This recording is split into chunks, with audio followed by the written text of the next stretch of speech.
Welcome to the Land Your Bet Sports Betting Show. 2 WNBA games here on Wednesday night. I'm getting this out super late to you. I have had all my research done for a few hours now and just had a screaming baby that wouldn't allow me to get this done as I'm on dad duty for the night. So finally getting this one out to you guys. Got some looks for both of these games and more importantly, some looks at who's going to be stepping up as a couple of key players are going to be out in both of these games. So got to take a look at how that affects everybody else. Hopefully you guys did better than I did on Tuesday night. Got absolutely waxed on Tuesday. Little reverse sweep.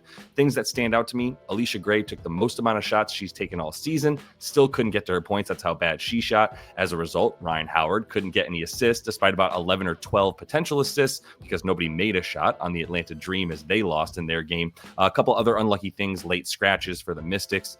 Just really didn't have it tonight. I would say 6 of the 7 bets that we lost could have been avoided if just a little bit of luck had gone better. Either way, we're looking to turn things around. So go ahead and give this video a like, and let's jump into everything I've got here for Wednesday. First game, we've got the Sun at the Aces. Key news, Marina Mabrey is not going to be around for at least a few weeks here for Connecticut with that knee injury that she just suffered in their last loss. The Aces had lost, 5 of 6 games before they just played the Fever and had a nice comeback win in that one over them. Now they are minus 18-point favorites against the worst team in the league. Yeah, I'm probably going to give it to the Sun at this point. Worst team in the league, although Chicago might be the worst defense in the history of the league. This season, specifically Connecticut overall, horrible team right now. Worst in the league, like I said. So I'm not sure if we should be expecting too many starter minutes on the for the Aces, essentially. Like we'll see how long the Sun can hang around. They're on the road versus Vegas in a big spot for them to make sure they keep the win streak going, get back into these the legitimate playoff race here for the W. So I do think the Aces are probably going to handle business. So I'd be careful with too many overs for those Aces players, despite the easy matchup we have here. With Marina Mabrey out, we turn to our on-off court numbers. And Tina Charles turns into Kevin Durant. She turns into whoever has the highest usage you could think of. Luka Doncic. Like, she basically just has the ball in her hands as much as she wants it. In 105 minutes with Marina Mabrey off court this season, per 30 minutes, Tina Charles is averaging 21 per game. She's averaging about 35 minutes per game without Mabrey this season in the games that Mabrey has not played at all, which will be this one. Usage rate up to 34.5%. That'd be tops in the league if she kept that every game. Very, very high usage, as we know. So expecting Tina Charles, like the points kind of came out high, but I would be looking at points here for her. I would not be fading her at the very least. And then Bria Hartley, hopefully we'll get some props for her, man. We need the books to sort of show us that they care about this sport. Give us the props for everybody. That's not, the top player on each team. We're only getting 2 or 3 props at this point per team for the most part. But if we can get some Bria Hartley stuff, I like her dimes. And I would be taking her points as well. She's at 14.6 points per 30 minutes. When she's playing without Mabrey on the court, her assist percentage goes way up. 34.2% assist percentage. That means that more than a third of her team's assists are going her way. And she's assisting on a third of their points, essentially. So she's been huge in the dimes department here, up at about 6 assists per 30 minutes without Mabrey on court. We'll see if we can get those Bria Hartley props, because I'd love to be able to bet an over on her. This is how we'll probably see everything stack up for both squads. Hartley, Sheldon, Rivers, Morrow, and then Charles out there, as we're going to be missing Mabrey. And then the Aces are fully healthy. Another reason why this should not be a close game.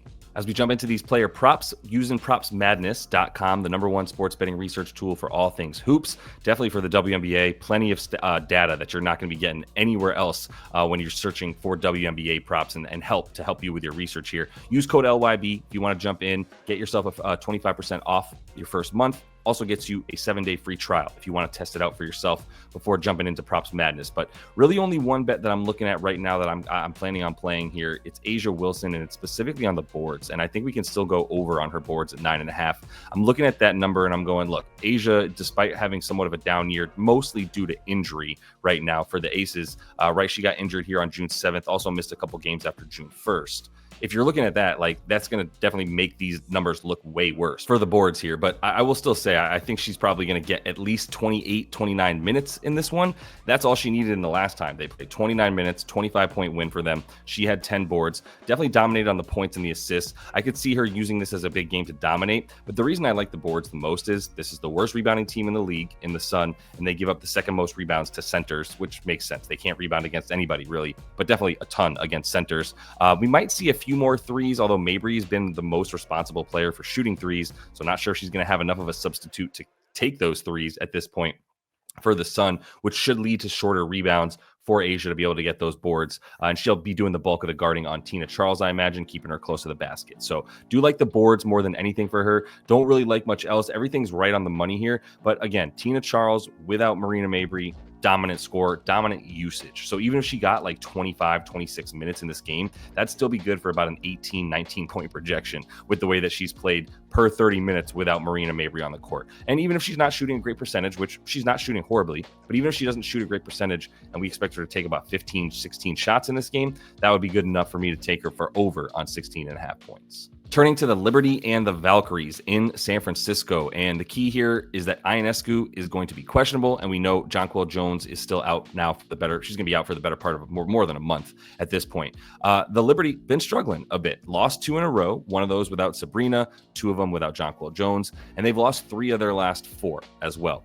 Golden State has won 2 in a row and 5 of their last 6, despite losing more players than any other team to the Euro tournament, right? I don't think we're going to have Temi Fagbenle back, but keep an eye on that. The center for the Valkyries, she might be coming back pretty soon. If it's not this game, it'll probably be next game. So keep an eye on if she's going to be out there. That's going to impact things a ton. No props for her yet, but I will say I do like them +9 in this game, especially if Sabrina doesn't play. And I like them to make the playoffs. They're currently sitting in the 6th spot, and they're definitely the most underrated team in the WNBA. To me, and I would assume most people are still sleeping on this team, being an expansion team, not having a superstar player on their squad, just having a bunch of players that play the right way for their coach, who has done an incredible job coming in and getting them to play exactly how she wants them to, which is trapping, really solid defense down low, not giving up any layups, getting the defensive rebound, and giving up threes if you need to. That's really their defensive game plan. I think it's going to continue here. I think they're good to cover, and just a little bit of a futures bet for anybody interested in getting down some plus money for the team that's currently sitting in the 6th seed to be a top 8 seed at the end of the year. If we don't see Ionescu in this game, we're going to see Gardner out there again. We saw Johannes out there, and I would love to get her props as well. She was 3 for 9 from 3. She played like 36 minutes. She's a very good player, and the only reason she's not getting more burn is because this is a crowded lineup for the Liberty to have like 5 All-Stars and maybe like 6 Hall of Famers when all is said and done on this squad. Maybe more, to be honest. But either way, this is a team that is going to be missing enough that Johannes is going to be huge. Hopefully we get some props for her. If we don't, too bad. We'll be looking at everybody else too, but then on the other side of the ball, if we don't have Fagbenle, which I don't think we will, we're going to go back to the normal Valkyries lineup with everybody missing, as it has been. Hayes, Burton, Mo Billings, and then Thornton and Talbot closing out the front court for them.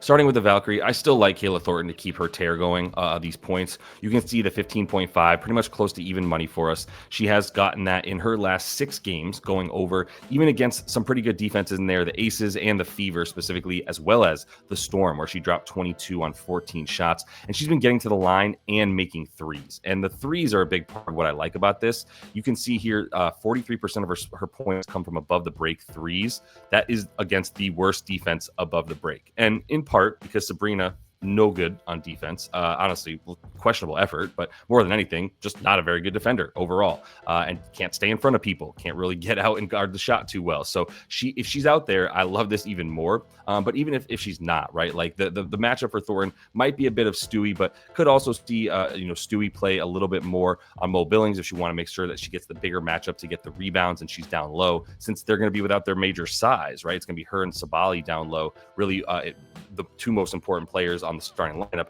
when it comes to rebounding. So I could see her being not playing on Kayla Thornton, playing down low on Mo Billings, who plays closer to the basket, which means Kayla Thornton will still have a plus matchup on offense. So I think I'm going to continue this backing her on the points here, going over 15.5 points. If Stewie's points stay at 20.5 and this PRA stays under 32, we can get it at about 31.5. I like this for Stewie. I really like the rebounds and assists. Those are at 9.5, but only available on one book, which is FanDuel. So if you can't get down on FanDuel or potentially Bet Online, which should be available, but that's 10.5. My point is I love 9.5, and it's kind of around what happens when she plays without Jonquel Jones, right? She's had now, I believe, 4 games without Jonquel. In those 4 games, she's averaging 11.5 RA per game. One under was against Indy, where she was forced to be much more of a scorer in that game. 24 points on the 15 shots, pretty efficient. Also got to the line 14 times. But otherwise, I think the rebounds and assists are a pretty good look against a team that not very good against the rebounds in terms of giving up some. They give up. They don't give up offensive rebounds, but they don't get offensive rebounds either in the Valkyries. So there should be defensive rebounds available for Stewie, and maybe that's the bet you like more than anything. If you're still getting 5.5, that's the biggest edge that we have for her, as she's having a massive down year on the rebounds. 5.5 boards for her is the lowest it's been, especially considering she was grabbing 8 per game last season. But without John Quell down there, she's so much more important. Other than she and Sabally, there's really not a plus rebounder that's going to probably step on the floor for this Liberty squad in this game. So that is going to mean that she's going to be crucial on those rebounds. And like I said, mostly on the defensive boards, not expecting her to crash the O boards very much. PRA is a good look here because I also think you're getting value on the assists. But at the end of the day, the number one bet for me for her is going to be an over on the boards. I kind of hinted towards it, and I think it's Sabally as well, who's going to be getting the bulk of these rebounds.